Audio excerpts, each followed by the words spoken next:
39. Estoy atormentado en esta llama. Lucas 16, 24. Quinto dato. El infierno es un lugar donde se está separado de Dios, los cuales sufrirán pena de eterna perdición, excluidos de la presencia del Señor y de la gloria de su poder. 2 Tesalonicenses 1, 9. Sexto. El infierno es un lugar de angustia, sufrimiento, ira y frustración indescriptibles. Hazte miembro del canal y ayúdanos a difundir la palabra de Dios por el mundo. Son Mar 17, 2024. Si crees en el poder de Dios, comenta 11. 11. Allí será el lloro y el crujir de dientes. Mateo 13, 42. Séptimo dato. El infierno es un lugar de sed insaciable. Entonces él, dando voces, dijo: Padre Abraham, ten misericordia de mí, y envía a Lázaro para que moje la punta de su dedo en agua, y refresque mi lengua. Lucas 16, 24. Octavo. Aparte del cielo, el infierno es el otro único lugar donde se pasará la eternidad. En otras palabras, solo hay dos lugares donde van las personas después de la muerte, el paraíso o la perdición. No hay ningún lugar intermedio. No hay una tercera posibilidad. No hay tal cosa de purgatorio. En la Biblia, el hombre rico fue al Hades infierno. Lázaro fue al paraíso cielo. Hoy en día solo siguen existiendo estas dos opciones. Noveno. El infierno es un lugar cuyos habitantes no desean que otros más lleguen.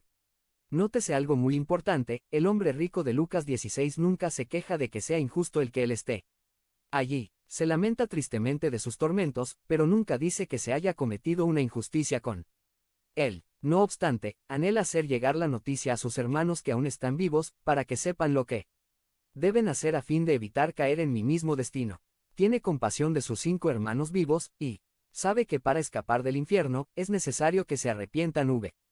30. El hombre rico que está en el infierno se siente repentinamente interesado en la evangelización y las misiones. El escritor y pastor Erwin Lutzer lo dice de forma conmovedora. Cualquiera habría pensado que este hombre hubiera preferido que sus hermanos se le unieran en el Hades, para tener compañía. Sin embargo, estaba más que dispuesto a no volverlos a ver jamás, si con eso sabía que iban a estar al otro lado del abismo donde se hallaban Lázaro y Abraham reunidos por vez primera. Al parecer, hasta en el Hades existe la compasión, una preocupación humana natural acerca del destino de los seres amados. Décimo dato. El infierno se gana. El infierno es lo que nosotros nos ganamos. La Biblia dice: porque la paga del pecado es muerte. Romanos 6, 23. Pero el cielo es lo que Dios nos da como regalo de su gracia. Mas la dádiva de Dios es vida eterna, Cristo Jesús Señor nuestro. 23b. El precio de nuestra admisión al cielo fue pagado totalmente por la sangre de Jesucristo. Así que, asegúrese de aceptar a Jesús antes que sea demasiado tarde. Conclusión. Todo ser humano con la habilidad de pensar tendrá que admitir que la doctrina bíblica del infierno es difícil de asimilar, va contra de la forma de pensar humana. Pero seamos sinceros, el hombre quiere creer que un Dios que es amor va a recibir en el cielo a todas sus criaturas.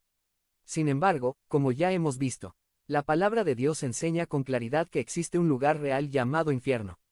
Entonces siempre surge la misma pregunta: ¿acaso un Dios que es amor puede enviar realmente a alguien a un lugar tan horrible? La respuesta a esta pregunta exige que pensemos con mucho cuidado en la naturaleza de Dios. En primer lugar, la Biblia nos enseña que Dios es infinitamente santo y justo. Así que cuando la gente pregunta: si Dios es tan amoroso, ¿cómo es posible que envíe a alguien al infierno? Nosotros. Hazte miembro del canal y ayúdanos a difundir la palabra de Dios por el mundo. Son Mar 17, 2024. P4. Podríamos preguntar de igual manera: si Dios es tan justo, ¿cómo es posible que deje entrar a alguien al cielo? La Biblia enseña que cuando Dios puso a Adán y Eva en el huerto, solo les impuso una restricción. Podrían comer cuanto quisieran de todos los árboles del huerto, pero no podrían comer del fruto del árbol de la ciencia del bien y del mal, porque el día que lo comieran, ciertamente morirían. Génesis 2, 16 a 17. Por supuesto, usted conoce la historia. Adán y Eva desobedecieron a Dios e hicieron caer a todo el género humano en su propio pecado. Y el Dios santo y justo tuvo que ejecutar la sentencia que él mismo había decretado con respecto al pecado. La santidad de Dios exige que juzgue el pecado y que los pecadores sean castigados por su desobediencia. La Biblia dice: la paga del pecado es muerte. Romanos 6, 23. En segundo lugar, aunque es cierto que Dios es infinitamente justo, también lo es infinitamente amoroso, misericordioso, bueno, bondadoso y generoso. Es como si Dios se encontrara metido en un dilema o conflicto dentro de su propia naturaleza. ¿Cómo puede Dios ser justo y castigar el pecado humano por un lado, y por otro justificar a los pecadores? Encontramos la respuesta a este dilema de los siglos en la cruz de Jesucristo. Dios derramó toda su ira contra todo el pecado humano sobre su propio Hijo mientras colgaba de aquella cruz en el Calvario. Jesús murió como sustituto nuestro, en nuestro lugar, pagando el castigo que merecemos nosotros. Probando la muerte por cada ser humano. Hebreos 2. 9. Bebió todo el cáliz de la ira de Dios por usted y por mí. Pagó por completo la deuda de nuestro pecado. Juan 19. 30. Satisfizo para siempre la ira, la justicia y la santidad de Dios con respecto al pecado, permitiendo así que Dios reaccionara con amor y gracia hacia aquellos que lo aceptan a Él como su Salvador. En la cruz, la infinita justicia y el amor infinito de Dios se encontraron. Ambos fueron plenamente satisfechos. Por esta razón, Dios puede recibir a aquel que no hace nada más que creer en que Cristo es su sustituto. Juan 1. 12. Pero si nosotros rechazamos la salvación que Dios nos ofrece en su bondad por medio de su Hijo Jesucristo, entonces tendremos que pagar nosotros mismos el precio de nuestros pecados.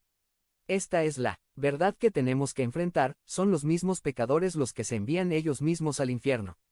Usted escoge, o acepta el amor de Dios y el pago de sus pecados que realizó Cristo para poder ir al cielo.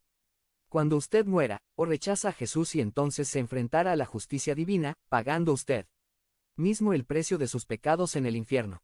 Recibir el amor de Dios, su gracia, o enfrentarse a la ira de Dios, su justicia. Esa es la más importante decisión que usted debe de tomar en su vida.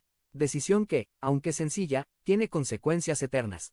Ahora, es muy posible que todo esto que hemos estudiado hoy a usted no lo le quede del todo claro. Quizás por eso el apóstol Pablo en 1 Corintios 13,